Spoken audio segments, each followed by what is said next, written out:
نہیں، ذوالفقار مرزا صاحب کا بیان تو حقیقت پر مبنی تھا، لیکن ایک دو باتیں غلط ہو گئی تھیں جو نہیں کہنی چاہیے تھی انہیں، کہ ننگے بھوکے. میں تو کہتا ہوں دنیا میں انسان آتا ہی ننگا بھوکا ہے. جب انسان پیدا ہوتا ہے تو اس کے تن پہ کپڑے نہیں ہوتے، تو وہ بات سے واقعی دل آزاری ہوئی تھی. لیکن جو بات میں دوسری طرف انہوں نے کہی ہے کہ جناب کہ آفاق احمد کے بارے میں، تو میں بھی کہتا ہوں کہ وہ ایک حقیقت تھے. ان کی جماعت نے بھی قومی اسمبلی میں صوبہ الیکشن میں سیٹیں جیتی تھیں، لیکن اب ان کے لیے کراچی میں اردو بولنے والوں نے اردو بولنے والوں ہی پر نو گو ایریاز بنا دیے ہیں. تو بہرحال ذوالفقار مرزا صاحب کے اپنے خیالات تھے. انہوں نے خود بھی کہا کہ وہ میرے اپنے خیالات میں پارٹی کی پالیسی نہیں ہے، لیکن میری تو یہ درخواست ہے تمام سیاسی اکابرین سے، تمام پارٹی کے لوگوں سے، کہ جناب ہمیں 21ویں صدی میں اگر مذہب اسلام سے نہیں سیکھ سکتے تو اڑوس پڑوس کی جمہوریتوں سے ہم سیکھ لیں. ہندوستان ہے، برطانیہ ہیں، کہ وہاں کی جمہوریت میں بہت برداشت ہے. ہمیں ایک دوسرے کا احترام بھی کرنا چاہیے اور ایک دوسرے کو برداشت بھی کرنا چاہیے. دیکھیں یہ تو سب کی نااہلی ہے، یہ جن کے پاس اختیارات ہیں، چاہے وہ اپوزیشن میں ہیں یا وہ حکومت میں ہیں. دیکھیں یہ تو طے ہوا کہ جناب سے کل کے جو معاملات ہیں 14 جولائی کے، ہم 12 مئی اور 9 اپریل کا صدمہ نہیں بھول پائیں کہ 14 مئی ہمارے سر پہ آ کے کھڑا ہو گیا. الطاف صاحب نے احتجاج کا اعلان کیا، 15-16 لوگ شہید ہو گئے، 45 سے زیادہ املاک کا نقصان ہوا، اور جب کہا کہ احتجاج ختم تو سب امن ہو گیا. تو اب کوئی باتیں کسی سے ڈھکی چھپی نہیں ہیں. ہر پولیٹیکل پارٹیز نے اپنے ونگز بنا کے رکھے ہوئے ہیں کہ وہ جی ایک اشارے پر وہ کہتے ہیں نا جی قائد کا غدار موت کا حقدار، کوئی کہتا ہے جی ایک اشارہ ہو لہو ہمارا حاضر. تو ان چیزوں سے ہمیں باہر نکلنا ہوگا. اب یہ ملک انشورڈ ملک بھی نہیں ہے. جن کی املاک جل گئی وہ تو روڈ پر آ گئے، چاہے وہ رکشے کا مالک تھا چاہے وہ بس کا مالک تھا. جس کے گھر کا سربراہ، جس کا بیٹا، جس کا شوہر، جس کی بیٹی، جو لوگ شہید ہوئے ہیں، ہلاک ہوئے ہیں، وہ تو سفر کریں گے. حکومت کس کی کیا مالی امداد کرے گی؟ یہاں تو اگر ایک پولیس والا بھی شہید ہوتا ہے تو اس کی بیوہ کو اپنے معاوضے لینے کے لیے اپنی عزتوں کے تک سودے کروانے پڑتے ہیں. ہم تو بے ضمیر و بے حس ہو گئے. تو بڑا ظلم ہے، کیونکہ اب ہم انگلینڈ میں رہتے ہیں، وہاں کے ماحول کو دیکھتے ہیں، ہم دبئی جاتے ہیں وہاں کے ماحول کو دیکھتے ہیں، تو ہم دیکھتے ہیں کہ ہم ابھی تک جنگل کے قانون میں رہ رہے ہیں. 21ویں صدی محسوس ہی نہیں ہوتی.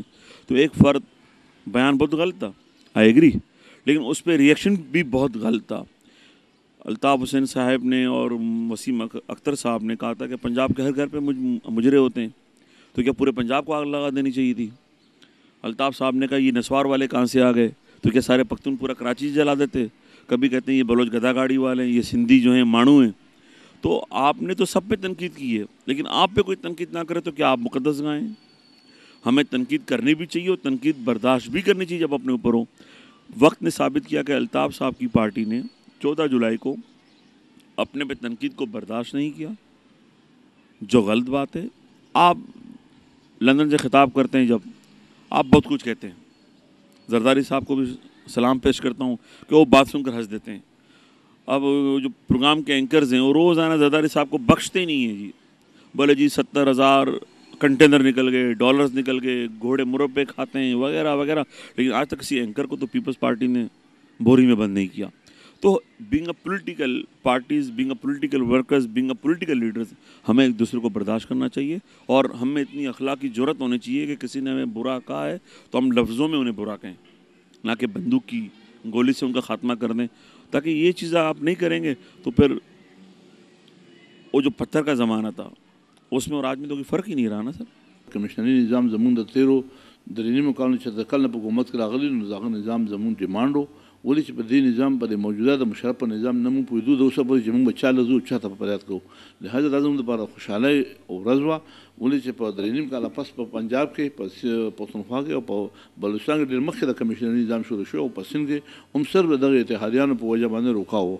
لهذا چې دا وشو زموږ دپاره دا د خوشحالۍ ورځ وه او په هغې باندې موږ خپل د دعوت پروګرام کړو. د کومې پوه چې د ذوالفقار مرزا سټیټمنټ زه دا وایم چې په هغې کې د ذوالفقار مرزا 100% غلطي ده. زه دا وایم چې هغه څه ښه کار کړی، پکار دی چې سیاستدان جوړېږي چې برداشت وساتي، لیکن په هغې کې د میډیا هم یو رول دی چې ډېر ګنده رول دی.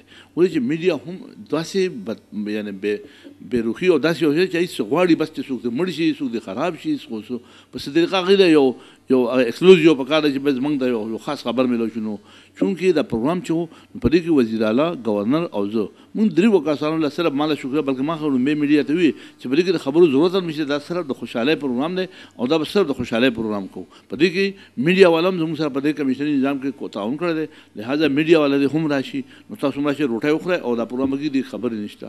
نو هغوی بیا وایي چې نه ته څه ناڅه، نو ما ورته خپله هم دقه خبره چې دا صرف د کمیشنري نظام مباره پروګرام دی او بس صرف روټۍ دعوت پروګرام دی. بیا هم هغوی وایي چې ګورنر دی، وزیر اعلی دی، موږ دوه خبرې سوالونه کوو د را روان بلدیې ته چې اب کېږي نه کېږي څه پوزیشن دی. ما وایي بسم الله، نو هغې ته بیا موږ ډیسک ولګوو. په هغې زه ګورنر وزیر اعلی درې کسانو رالو، ما شکریه ادا کړه، ګورنر صاحب بیا شکریه ادا کړه، ما د مېلمنو شکریه چې ویلکم مو ته وکړو. هغې ګورنر هم خبره او وزیر اعلی سره بیا دوه جوابونه او سوالونه وکړل، جوابونه ترې وشو، هغې جواب یې ورته ورکړ. باقي د هغې نه پس پروګرام ښه شو، څنګه دی هغوی واپس لاړل. نو میډیا والا آواز وکړو چې بھئی ذوالفقار راغلی، ذوالفقار راوغواړی ډیسک ته، ذوالفقار دې راشي. یو پکې وایي چې ذوالفقار کې ډنډا کہاں گیا، ذوالفقار کې به ډنډا ہے، وہ ډنډا کہاں گیا. نو په هغې خبره باندې هغه راپاسېد. بیا هغه ما منې کړ چې بیرته مګر زه پوه شم د هغه تیور د هغه حالات ما باندې به دی به خامخا جواب بیا په غوسه کې ورکوي. او دا ظاهره خبره چې زموږ مثال چې غوسه عقل خوري، نو د هغه عقل به یې وخې زما په خیال چې هغه بالکل کنفیوز غونډه شو او هغه داسې جوابونه چې هغه ورکول نه و پکار. او د هغې نه ټیک دی، زه به دا ووایم چې په هغې کې نقصان د پښتنو وشو، په هغې کې املاک وسوځېدل، په هغې کې مړي هم وشولو، خو په هغې کې صرف پښتانه نور د ماجور ګاډي هم پکې سوي دي، بسونه هم سوي شوي دي، د کېټو بسونه چې کوم سوي دي په هغې کې زما خیال چې دوه که درې یا د پښتنو دي، نور ټول د پنجابیانو یا د ماجرو دي.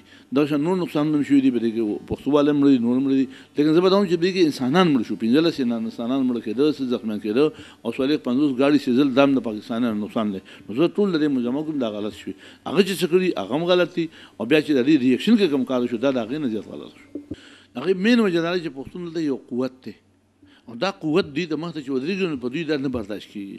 لہٰذا اوس مسله ده که د ذوالفقار غلطي ده نو پکار چې د ذوالفقار ته سزا میلاو شي، که د پیپل پارټۍ غلطي چې هغه ته میلاو شي. دلته که د دې او زه دا وایم لکه ډېر دنیا هم دا هم وایي چې یاره ANP یا شهید سید یا دا پیپل پارټۍ استعمالوي یا دوی مونږ داسې خبره نه ده. کیدای شي د هغې سوچ شي، خو مرم زه وایي ما که دې ما نه وایي نو که ما پر یاد وکړو ما ته ووایه، دې زما ګاډی نه سېځي که ما پر یاد وکړو بیا ما ته ووایه. نو چې زما بچی په کالج کې منع دی، زما ته نوکري منع ده، زما په ټرانسپورټ باندې ور ورته کوي، زما کچا بازي روانوي، ما ته مشکلات راکوي، نو زه څنګه مو چې بل دا دروغ دی یا د چا وجنګ، زه خو به الله جا جنګولم چې زما کور ته نقصان نه وي. نو چې زما کور ته ور ورته کړي لکه اوس په دې پهاړ کټي پهاړي به تېرو کوم ډلې شوي دي، کوم خلک مړ شوي پای کوم پښتانو سره زیاتې شوي دي، کوم کورونه شوي دي، کوم نقصان زه دا وایم چې بل طرف ته هم شوي، دا نه چې نه شوي، لیکن کم از کم زما په کور ولې ډز کېږي. د دوی که د حکومت که بجلي نه راځي هم د پښتون ګاډی سېځي، که ټلیفون خراب شي بیا هم د پښتون ګاډی سېځي. دوی چې په څه خبره که په لندن کې مړی وشي نو بیا دلته پښتون وژني. اوس د لندن د مړي سره د کراچۍ د پښتون د ریړۍ د ګاډۍ څه ضرورت دی؟ اوس که زما 100 پښتانه دي نه یې وژلی او بیا ما جنګ خبره کولی یا ما جذباتي خبره کولی نو ما به چې زیاتې کوم ولې چې دا ما ذوالفقار جنګي وم په موقع نشه، خو زه په موقع باندې 100 پښتانه مړي وینم نو په دې کې د ذوالفقار څه قصور دی؟ په دې کې د پیپل پارټۍ څه سازش دی؟ دویمه خبره ده په 12 مۍ باندې چا وکړو؟ په هغې کې د ذوالفقار څه کار و؟ په هغې کې د پیپل پارټۍ په وخت کې په حکومت کې هم نه وه. نو د هېچا سازش نه دی، که دا د چا سوچي دا سازش دی نو ما دې وجني نه، نو که بیا سازش شي بیا ما ته وبې زه به کوم، زه په خوشحالۍ به وم زما خو نن د 9-0 والا سره هم دا خبره کوله، بله هم دا کړې وه، هغوی دا مونږ جنګوي. نو ما تاسو ما مو وژنئ نو زموږ جنګ نشته که نه، خو ته خو ما وژنې که نه مرم ښځو. که تاسو په لندن کې مړی شي په هغې هم دی، که په دلته چې د دوی کوم MP ویشتلی شو هغه وروسته پولیس له امام ملک هم وي دوی دعوا کړې دا شاهدي کړ او پښتانه یې وژلې شروع کړه، زما پمپې مو اوسېدل، نقصانات یې راکړل.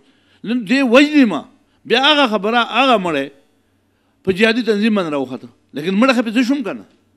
نو که چېرې په موقع پریکټیکل ما ته یې نقصان نه راکولی، زه یې وژلې نه، زما یې په کالج کې بچي نه بندولی، نو ما زما 4.5 زره دوکانه د پښتنو هوټلې د چایو د قالینو دوکانونه د کارپېټو دوکانونه دوی د خپل علاقونه ایستلي که نه دي ایستلي؟ ما ته ته ووایه ایستلي دي. نو که چېرې دا نه وی وتلی او ما د پیپل پارټۍ یا ذوالفقار میرزا یا چا ویلی چې د پښتنو نقصان شوی نو ما به په دروغ باندې به یعنې په خطا کېدم.